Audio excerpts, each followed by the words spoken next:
Okay, you probably can't see that very well. Yeah, this is part part 3, yeah, of fujitsu repair.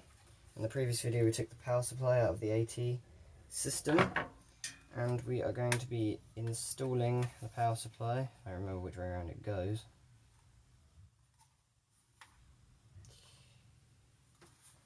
Oh yeah, I can just match it up with the screw holes. Yep, it goes this way around.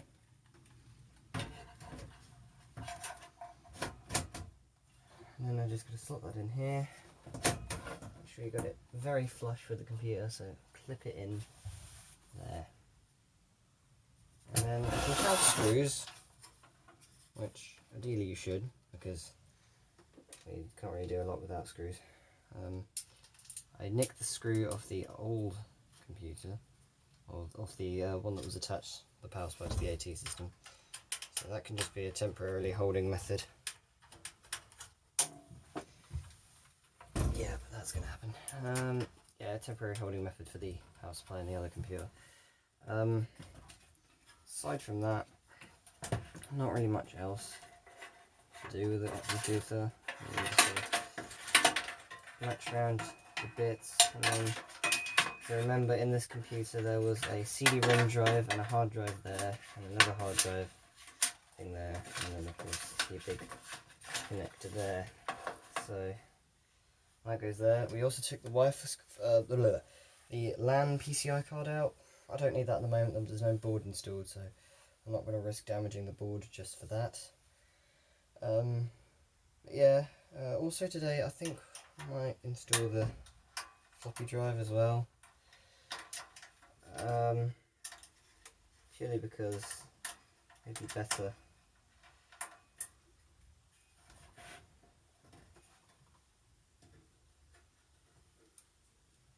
Well, it's been ages since I've taken this thing apart, so I really don't know how it goes together anymore. I could probably do with a bigger driver for that one. A little bit of backstory. This computer really just came as an older house family computer. The guy had 2 machines. I never salvaged the second tower. I think it was like an AMD K6 or something. ATX build, or Pentium 4, I don't know. It was definitely 10 times newer than this one, purely because this one wasn't plugged in. I salvaged it first. There we go, that's how it comes out. Again, this computer is really just a testament to the time of when systems were reliable and didn't break down as much. And this one was actually the only computer I really owned that never had any troubles, right up until it just one day stopped booting, and then I broke the motherboard trying to reseat the CPU, which I thought may have been the fault. Where did that screw come from? I don't know, I'm just going to sit it there. And if we don't need it, I'll just pop it into the power supply. And let's just pop the front panel off. If anyone has one of these Fujitsu Siemenses, that's how you take the thing's top cover off. There's a screw, this top cover screws in here and here.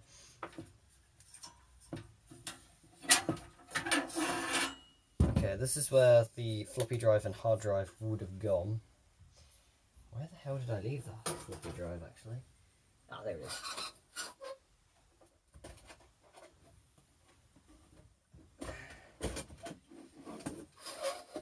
Okay, this is the floppy drive that came out. It's just an old Mitsumi drive. Again, nothing too fancy about it. It's just a floppy disk drive. Just matching that the top cover has come off the floppy drive. I'm just going to seat it in like that.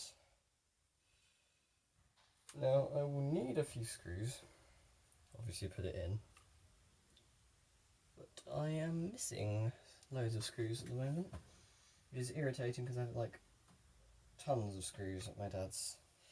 So I guess at the moment I could leave this whole assembly out and then slowly put bits back in as I go. Yeah, that'd be good. Okay, we can just put this bit back in, I guess. It's just it just goes here.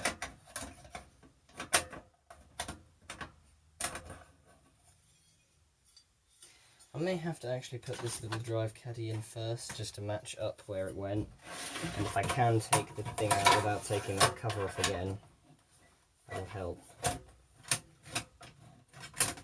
Okay, I'm just going to have to take the drive out entirely for now.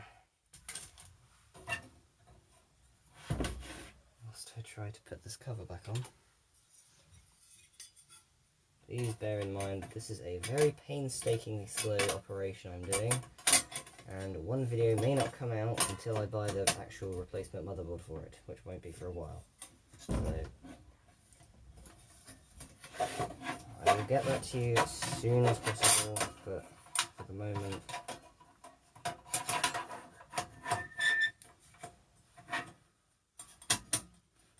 there we go. No, the caddy really only sits perfectly with the drive and stuff. That didn't sound good. That sounded like I just popped the ISO back out. Yeah. And then I could just put this top bar back in. Again, just sit it down like that. Put it forward so that screw there is in the hole, and then you just lock it in like that. And lock that in like that so you can see the screw holes. Lovely, lovely.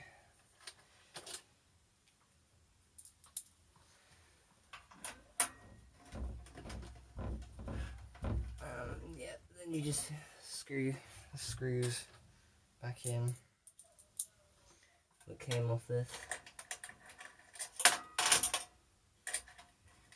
There was an option for a cooling fan in this computer, but obviously this being the stock system, it never had one. Where the heck did that one come from?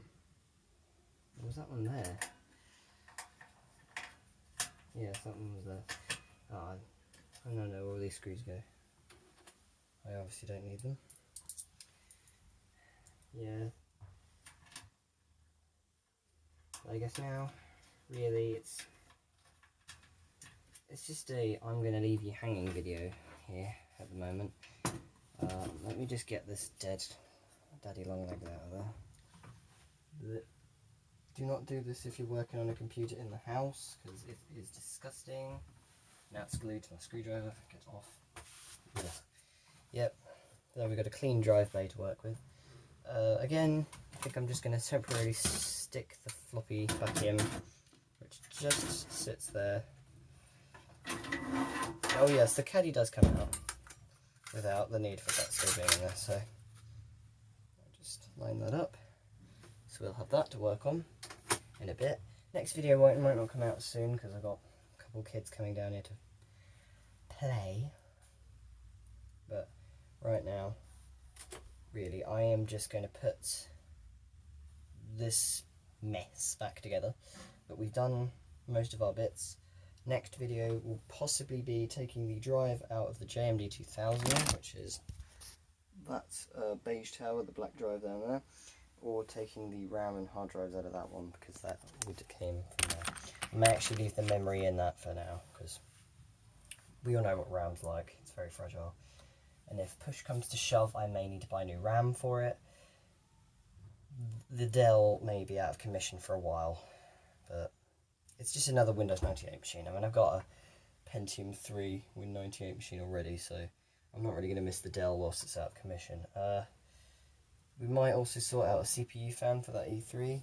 Like I said, that smaller one before was too fat to fit properly. So, again, I wouldn't recommend. But that one might actually be good. It might be too big, but it might be good. So, who knows? Or I may have to buy a proper fan for it, which will be annoying. But yeah, enough of that. Thanks again for watching, and the jits will be coming back to your screens very soon. Now, there is one thing that I'm missing, and that's a Windows 2000 sticker. So I will need to find one, or steal one or something. But like any computer nowadays is going to have a sticker like that on it. That's history. History that's lost to history that's lost to the I don't know. But again, did I seriously just put the front panel thing back on? I obviously have. Yes, no. this is the last bit to go on. The front is the last piece to actually snap into place.